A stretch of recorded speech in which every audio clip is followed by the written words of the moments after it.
tried dousing the others. I was stumped for a good while until, after reading the note for the 50th time, I took notice to this line. Razor sharp like a gemstone is the blade of my knife, so I try the knife with the fireplace, and lo and behold, a switch panel is revealed with 6 gemstones. A diamond, onyx, zenite, ruby, sapphire, and emerald.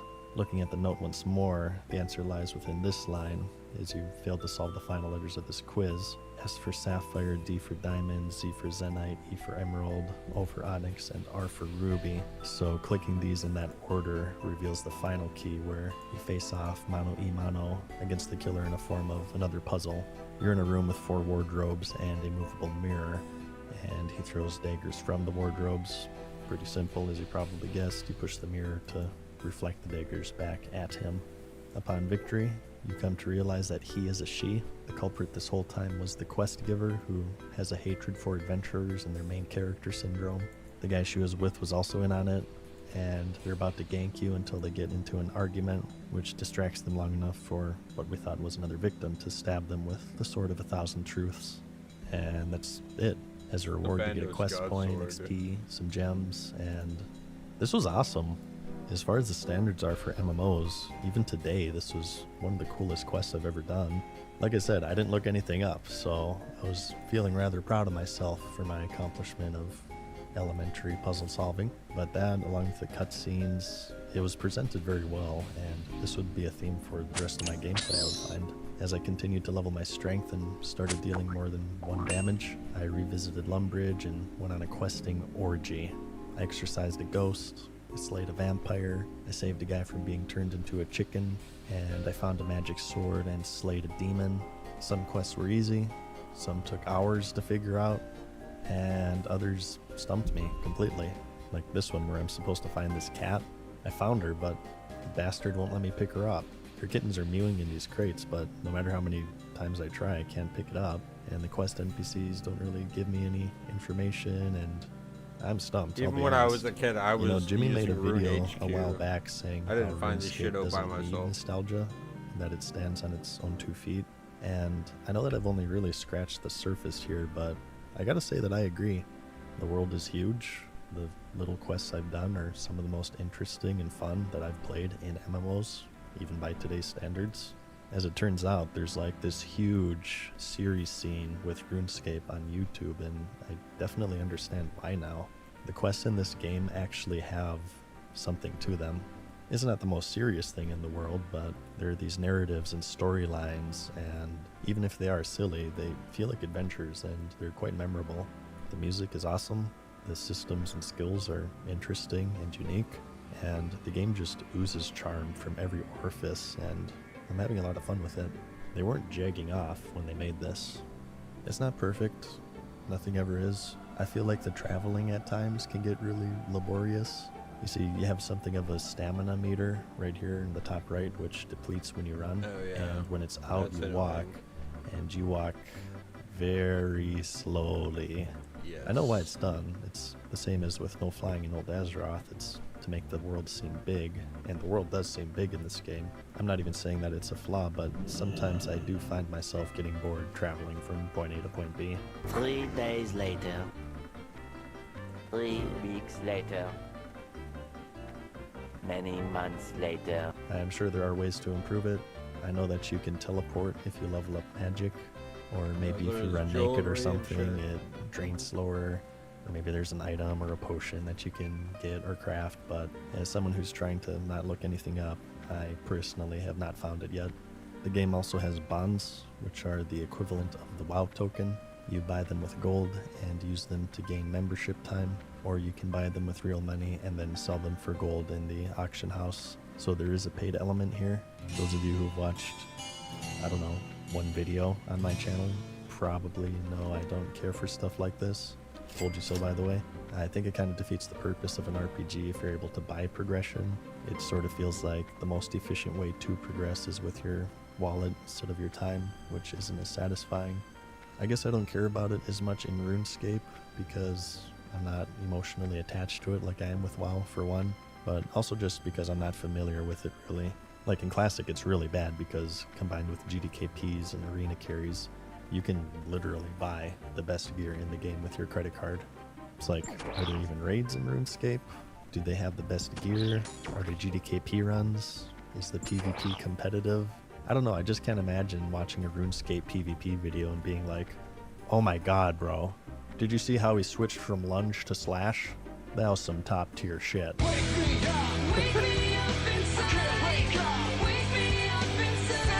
I don't know. So that's probably up in the air depending on how you play or what you care about. I guess for me at this stage in the game, I don't really see it affecting me. But all in all, it's a fun game. I'm kind of addicted, actually. I even got it on my effing phone. This could be a series if you guys like it enough. I would say let me know, but like I said, I'm not going to look at the comments of this video. But I don't know, we'll see. What I do know is that it has a lot of charm. If you do want to check out old school RuneScape, either on desktop or mobile, click my links in the description and the pinned comment. Like I said, it's free to play with bonuses and more content for members, and from a lifelong World of Warcraft player, it gets my seal of approval. And it came at a good time because I recently broke up with my girlfriend, so I see no better option than to spend my time being a depressed middle-aged man grinding goblins in the recreation of a 20-year-old video game.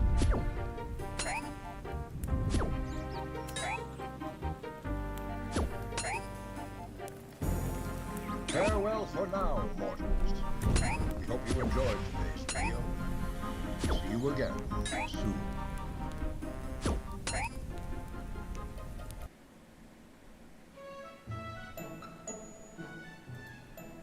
Worry not, denizens of Lumbridge. I, the Monotone Madness, am here to protect you. Oh shit, oh my god. Ah, I didn't mean to attack you. I'm sorry. Okay, you know what? Die, peasant. Alright, so it looked like you guys liked the RuneScape video. Like I said in the last episode, I'm not reading any comments because I want to operate in this game the same I do as in real life. Blind, clueless, and devilishly handsome. But luckily we have a metric that's more important than your guys' thoughts and critique, and that's views and ad revenue. Well, I like playing it, and I also have nothing better to do, so it's a pretty mutually beneficial relationship all around, I'd say. First though, we have some managerial-like business to take care of, so I'm gonna ask you to take a seat right over there. You know how in MMOs you always kind of have this soft spot for your first character? It's the start of a journey, not only for your avatar, but for you as well. It's the beginning of what is, for some, multiple decades of adventures and memories that are more valuable than any item that you could possibly obtain in the game. And I got to share my first steps, being chased off by the Baldies, my failure in elementary grade puzzle solving, and my befuddlement of dealing 1 effing damage despite increasing a skill called attack level to 20. And equipping multiple weapon upgrades. As challenged as I and my character is, he's already earned a special place in my heart. And I regret to inform you that I've Thanos snapped him out of existence like the worthless bitch he is.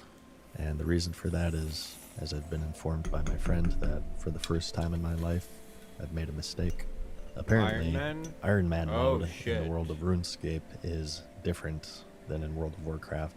And for the former, it just means that you can't trade with anyone else or use the auction house, meaning that you also can't use the WoW token. I told you so, by the way. So I figured that use the WoW if this is going to be a series, someone can use it on if you. I'm going to be doing it with no guides, and you can buy it if it's going to be long, it may as well be hard. So I'm going to call that first video the prelude, or episode 0, and this will be the true beginnings, episode 1. In fact, we're not even stopping there.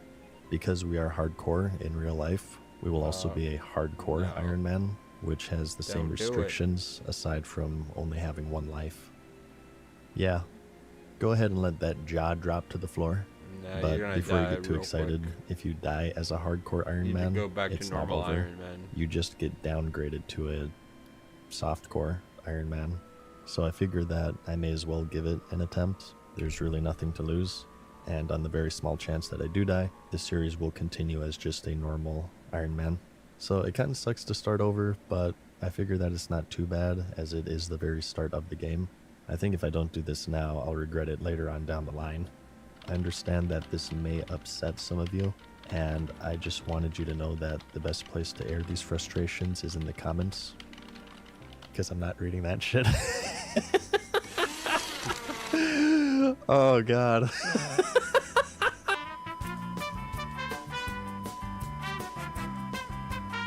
So let's take this opportunity to officially set the rules. It's basically the same as in episode 0. I know next to nothing about RuneScape, and I plan to keep it that way, so I will be building a wall around myself. This may result in me getting stuck, but considering I grinded rank 14 in the recreation of a 15-year-old video game, I think I've earned the right to say that I'm persistent, or that I have absolutely zero life. The only exception is that I do have a friend acting as a middleman. He'll be reading me non-spoiler related comments that you guys make, like my mistake with Iron Man, for instance. And as an extension to all of this, I've also turned off all in-game chat to avoid any form of social interaction. I mean, spoilers. And for 2, there's just one win condition. I will complete the game. And for me, that means that I will attempt to complete every single quest within this quest log. So that's about it. I do want to do some backtracking in episode 0, since I didn't know if this was going to be a series or not. I kind of skipped and sped through some of the other quests.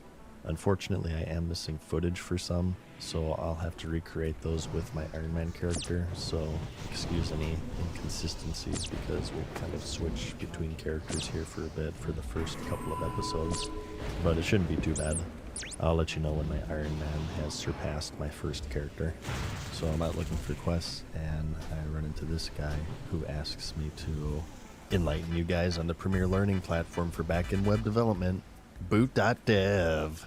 Boot.dev is a platform for anyone looking to master backend web development, and it's designed to keep you engaged by taking cues from game design.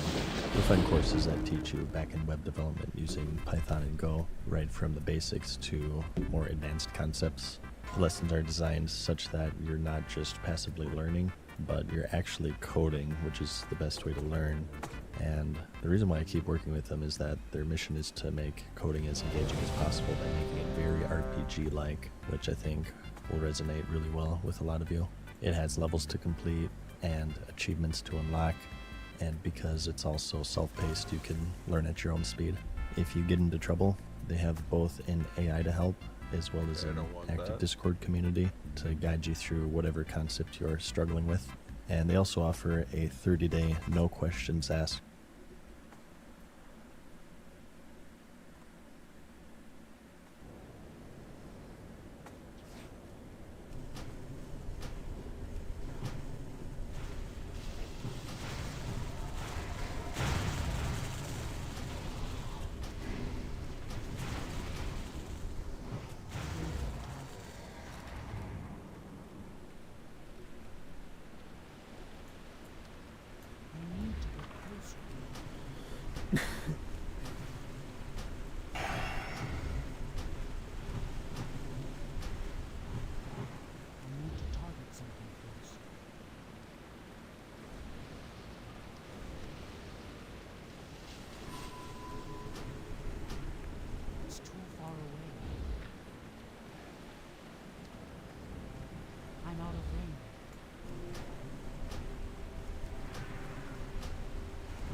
dagger thing. Get-ins, that's what they wanted. Fuck, it didn't drop. Fuck.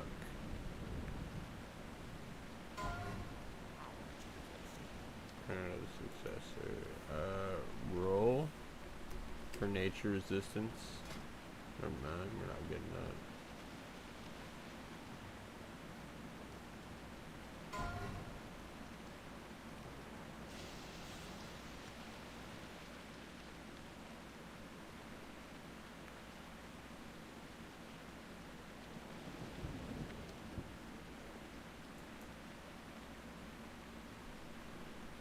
He has a good point.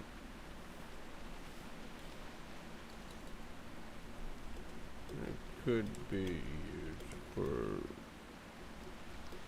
Ellie main tank if resist is a thing. Okay. Then I just won't roll on the belts.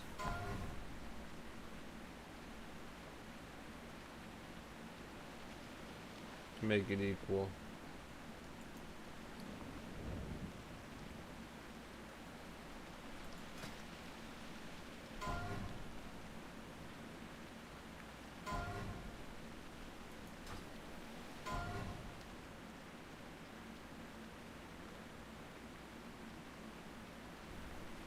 Like, to make it fair, I won't roll.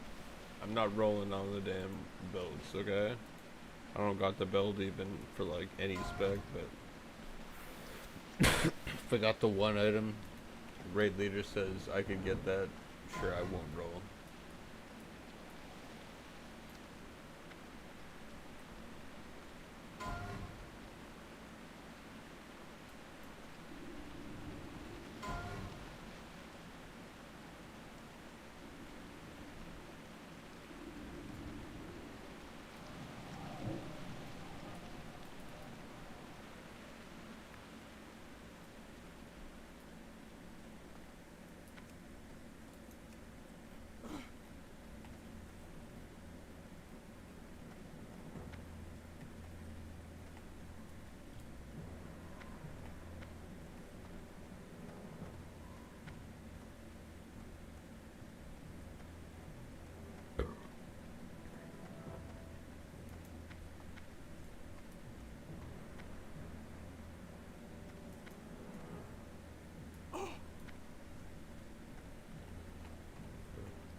Alright, call it a stream. That's mainly what I meant. Maybe a ZG, I don't know. We'll do that maybe for another stream. I don't know if I get one tonight. But mainly just want the thunderaan. Trying to get that fucking crazy looking ass dagger that is like big enough to be a sword basically. It looks cool on the Shaman Tank. I love to have that for like my PvP grind too.